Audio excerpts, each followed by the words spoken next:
the number one industry nowadays in Costa Rica. Cosas que sé como número uno. Tourism? That's what it is. You know, okay? Tourism? Yeah, you got it. Oh, Turismo. yeah. Turismo. Entonces, you are, son ustedes los que son el número uno aquí en el país. But I have Still? another question. Still? It didn't go down this year? No. Pero eso es como, y está subiendo. Bueno, ahorita por la crisis ha bajado un poquitico, pero no, inclusive todavía se mantiene. Because you are lucky. Depende como de la cantidad de turistas que vienen al año.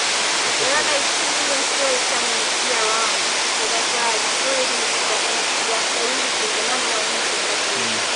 The number one export, you know, the number one export, la gente tiene una exportación bastante, nadie viene a comer. Bananas. ¿Viste el café que está bonito? El Bananas. café, te encanta, te gusta el café. ¿Y no? ¿Tú sabes qué es el número uno? You know, Gay, but it's number